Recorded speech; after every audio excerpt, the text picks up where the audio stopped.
questions that you can go and ask at the various stations in the back. But I'll get to that. So again, let me welcome you. Welcome on behalf of Heber City and the Heber City Council. Let me introduce the Heber City Council members that are here. I just saw Mr. Phillips, if you want to wave. Is your father there? How nice. And then Mr. Stack right back there. And is Rachel or Mike or Yvonne here? Oh, there's Yvonne Barney. So that's 3 of our Heber City Council members that are here, and they'll be able to answer questions also. All right? And then I would like our board members on the Airport Advisory Board to just stand up and be recognized. So we have our volunteer, we have Mr. Tominelli, we have Brandon Christ, and Jason Talley, right over here, our board chair. And they serve on our Airport Advisory Board, and you'll be hearing from Mr. Talley in just a bit. Okay, everybody, let's remember before the pandemic, where were we at on this airport master plan process? We've gone to 5 chapters now in the whole airport master plan. 5 chapters so far published online, and we're going to show you that website. It's called HeberValleyFlightPath.com.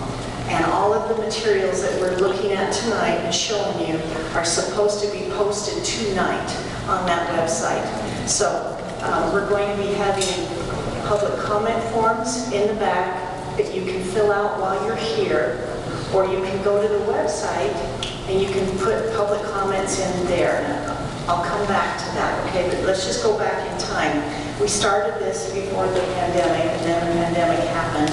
And through the pandemic, we worked a lot slower on this airport master plan process. So we're up to chapter 6 now, but it's not written because it depends on this meeting. And everyone, this phase 3 that we're in right now, it is the most critical phase. Tonight, you're going to be, what's going to be presented to you are the design alternatives that the various consultants that you'll meet have spent quite a bit of time researching and working through and saying, here you go, what do you think? Look at these design alternatives. And that's the public comment that we want to get from you either tonight or for the next 2 weeks. Now, you'll be able to ask individual questions when you go to the stations, but as soon as I finish up this welcome, we're going to answer the big 6 questions right off the bat. So you won't have to ask everybody these same questions. These are the biggest 6. Don't worry, you'll see where I'm going.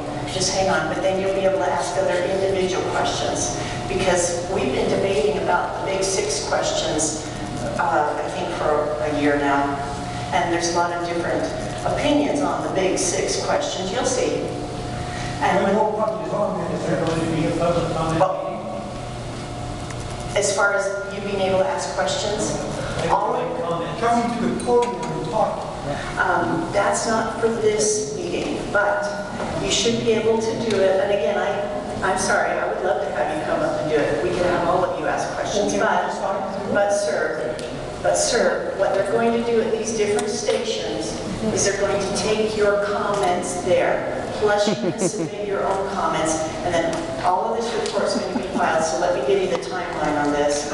I thought that there was going to be a 30-day comment period, and I have known that for a few weeks.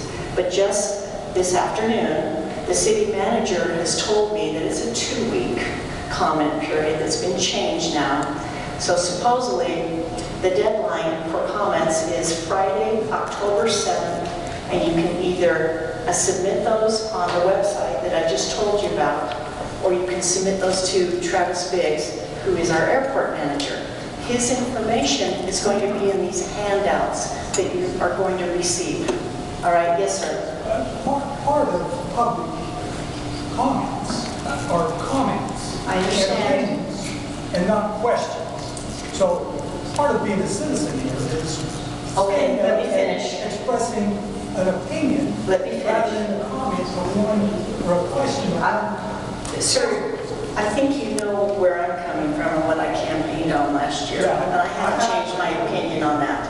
But I'm just saying that things are changing very rapidly, even as of today, about how this meeting was held. All right, and I'm sorry about that. am trying to be as professional as I can up here to say you've got 2 weeks on the public comment period, and then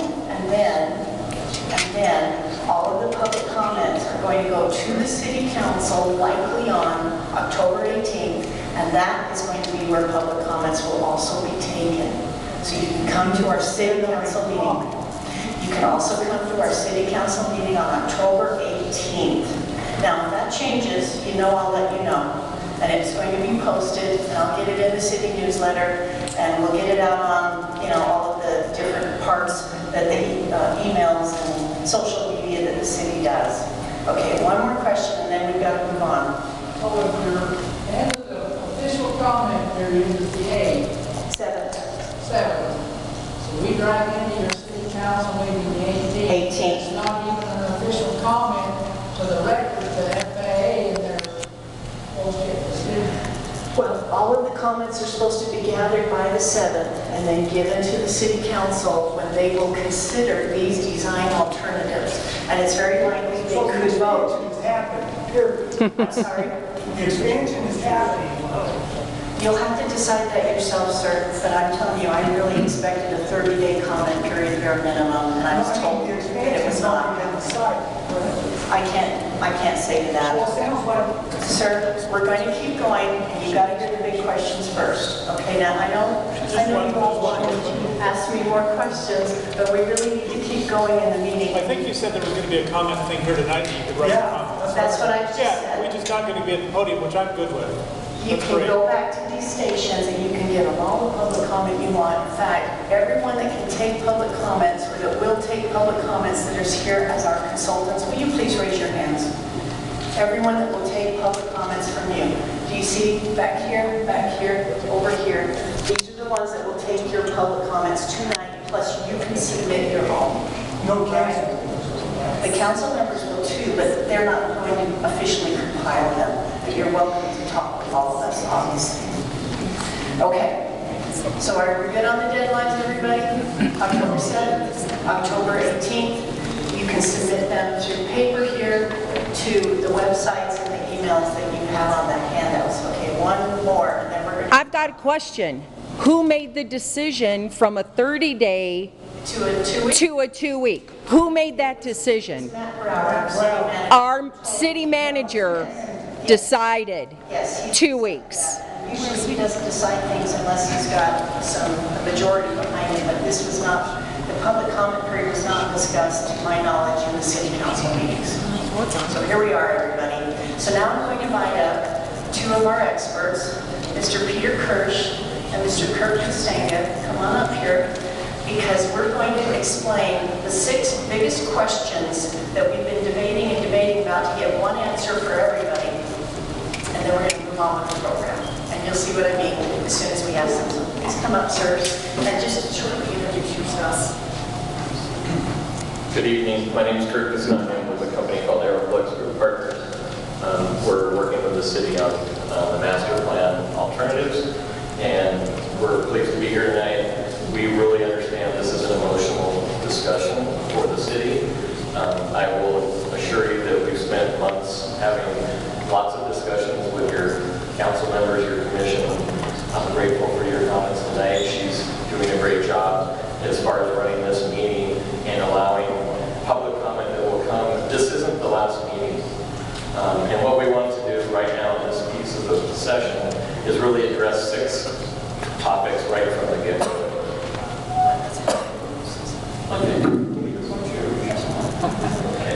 I'm Peter Kirsch. I'm a lawyer with the law firm Kaplan, Kirsch & Rockwell, and we've been advising the city for a number of years on airport issues. Okay, so first big question, everyone.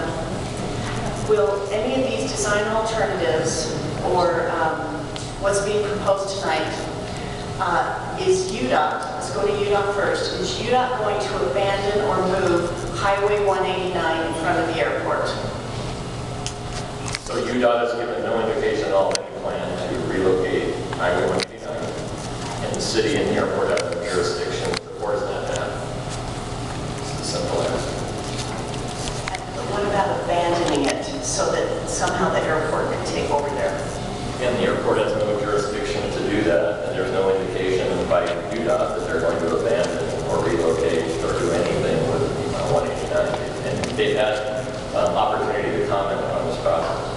What if they do it? Then what happens? Without your knowledge and they just go ahead and do it?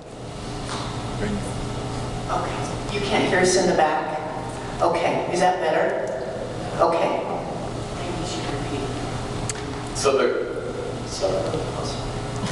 UDOT has no plans that they've told us of any indication of relocating 189, moving 189, abandoning 189, and the airport and the city have no jurisdiction to cause that. If UDOT goes down that path and the airport boundaries are established, that could happen. They could make that decision down the road. It really doesn't have any impact on the airport.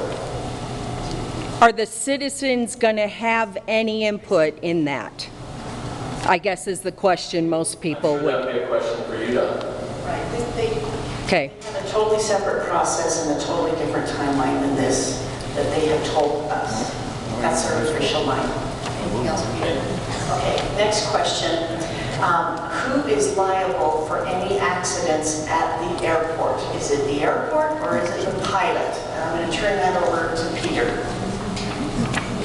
Well, the simple answer is the airport is almost never responsible. And that is that when you have an accident, it is generally the pilot. Sometimes it's the aircraft manufacturer. Sometimes it's air traffic control. But almost never is the airport responsible for an accident on the airplane. See, I'm short. So liability, yes, he's earning his money. All right, next question. Will the Heber City Airport go commercial with this master plan? Will Heber City Airport go commercial with this master plan? This is an even shorter answer. No, no, no. Now I'll explain why. An airport cannot accept commercial service unless it has a certificate that allows commercial service. Only the city council can apply for such a certificate, and the process is very lengthy and monstrously expensive. And so if any airline came in today, if any airline came in tomorrow or 5 years from now and said, I would like to provide commercial service, we go to the city council and say, would you like to authorize commercial service? If the city council says no, the answer is no. The vast majority of the traffic is from private jets, not commercial.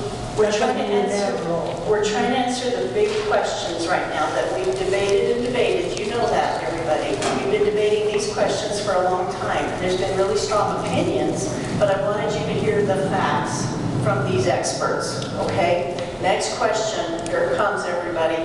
Can we move the airport?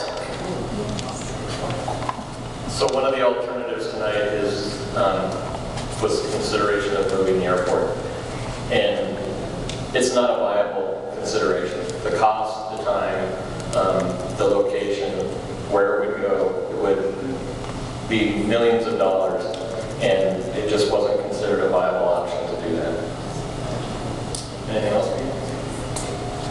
People talk a lot about moving airports, and there are only a small handful in the last generation in the United States that have been moved. And the reason is very practical.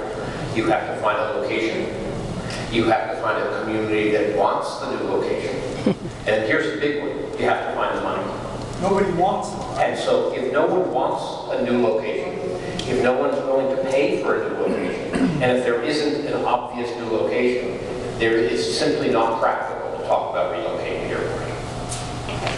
So you see, we're getting to your questions. We are. So we talked about liability, Highway 189, going commercial. See, remember, those are biggies. And then moving it. Supposedly it's not an option, but you should know that other options also cost millions. Okay. Next one. Can we close the airport? Ready? That's a good question, and unfortunately I'm going to violate my rule and give you a long answer.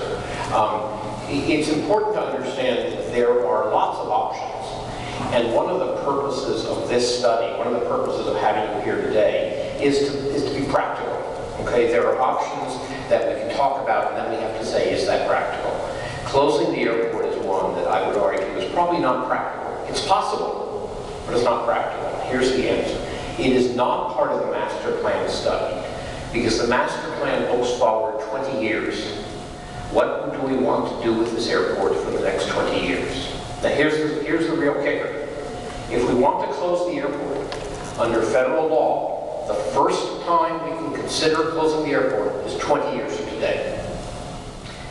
The reason it's drafted that way is that every time the town takes money from the federal government, the town promises to keep the airport open for 20 years.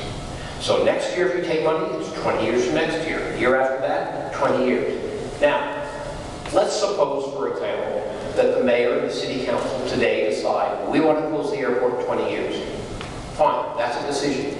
Their successors have to adhere to that, and their successors, and their successors, and their successors. For 20 years, they can't change that decision. And the reason that very few airports close is that the community has to agree for 20 years to stick to that same decision, and that often doesn't happen. So that's part number one. Part number two is when you close an airport, you have to pay for the cost of closing, and you have to pay back to the federal government the value of any real estate they help you buy. That money can't come from the airport because you're closing the airport. That money has to come from the taxpayers. Now, what's the cost of that? You know, I'd have to guess. I don't think it's even $100 million. I think it's probably less than that. But that money is coming from the taxpayers of Heber City.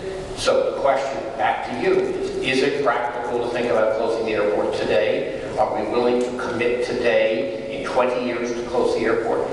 It's not off the table. It's not part of the master plan, but it's not off the table. And that's a separate set of discussions that the community and the city council have to have. And if that's the direction you want to go, then you can go down that path. And 20 years from now, you can start planning for the closure of the airport. And there have been a couple that have closed. There are probably almost a handful in the United States that have closed. But those are communities, to be a little blunt about it, have a lot of money and have a staying power that they're willing to stick to that policy decision for 20 years. I would just add to that during that 20-year period while you're waiting, if you're not taking federal funds, then you're responsible for maintaining the airport. And so all the obligations you have for lighting, pavement, improvements, you'll be responsible for those costs. And then the businesses that are at the airport and the tenants at the airport today, many of them have lease terms that say that the city will maintain the airport and maintain to the safety standards. And so the city would be obligated to do that during that 20-year period, for which the funds for that would not be coming from the federal government. Aren't we glad we're getting this done first, right? Here's the last question. I know you're all dying to hear it. Can we keep the airport B2? Can we keep it the way it is? Can we keep it at B2? That's our last question. Who wants to go first? It's a great question. It's one of the alternatives that you don't see on the sheet tonight is doing nothing. Can you do nothing and leave the airport the way it is? The question really is, are we a B2 airport or are we a C2 airport? And before I say something wrong, I'm going to say to Peter, are we a C2 airport or a B2 airport? Just go with the question. Okay. You could keep it the way it is, and you're out of design. You're out of the design requirements to maintain the safety requirements for the airport. Wait, what do you mean by that? Yeah. Well, Let me explain what that means, because I think it's really important. Here's the news. Today, this is a C2 airport. How do we know that? Because what the classification of an airport is based upon the aircraft that use the airport. Unless we get the FAA off. That's how the classification of the airport is defined. Aircraft, and the definition, if I want to get into great detail, is what's the largest aircraft that operates more than 500 times a year at this airport? That's a C2 aircraft. So you are today a C2 airport. So when we talk about going to C2, you're there. You've been there for a number of years. Now here's the point. The purpose of the master plan is to study to see, given what we are today, does the airport comply with the safety requirements for the kind of airport you are today? And the answer is no. Today, you do not comply with the safety requirements for the kind of airport you are today. So the master plan is looking at how do we come into compliance with the safety requirements for the kind of airport we are today. The airport's not expanding to a C2, it is a C2. The question is, can we keep it the way it is today? Yes or no? Okay. So let me go back to that question. The answer is no. Okay? And let me explain. No. We can keep it the way it is today, but Okay? can you explain that answer? If you were to keep it as it is today, you would be out of compliance with the safety requirements for the kind of airport you are. What would that mean? That would mean the federal government would stop providing any money to the airport. But you would still be required to maintain it. Now, how much is that going to be? If you have to do a runway overlay, have to put new pavement, if you have to repair the taxiways. Right now, the federal government provides most of that money. How much is that a year? Some years it's $500,000,000, some years it's $10 million, depending on what you need to do. And that money can't come from the airport because the airport doesn't generate enough money for that. That's why the feds give you that money. So that money would have to come from the taxpayers to pay for keeping the airport the way it is today. The good news, of course, as we've talked about, is that if you make the airport compliant with safety requirements, the federal government will pay for that, not you. And so, technically speaking, can you keep it today? Yes, but the cost to the city and the taxpayers would be enormous. How do airports manage without the FAA? They do it all over the country. Many times they're private So we airports. can do that. And Yes, but just then we're back to moving it. We can't sell it, right? We move it, close it, keep it, all right? Move it, close it, keep it, or you'll see other design alternatives tonight. Okay, so the answer is, you know the answers now on the big basic questions, right? We can keep it, but we'd have to pay for it. I figure, looking at airport budgets for the last 8 years, that's anywhere now from $500,000 with inflation to maybe $700,000 or $800,000 a year, because you've got to put away money every year, you know, to rebuild, right, or to repair things. And that's a lot more than it used to be, even last year. Last year at the campaign, I was looking at $300,000 to $500,000 a year. But with inflation, I can't guarantee that anymore, all right? Okay, now everybody, I know you have a lot more questions, and this is where we're going to stop. And we're going to let Mr. Talley come up. He's the Airport Advisory Board Chair. And then remember all your other questions that you want to ask, because now you can ask the experts once we get through Mr. Talley. And then let me give you the list for everybody.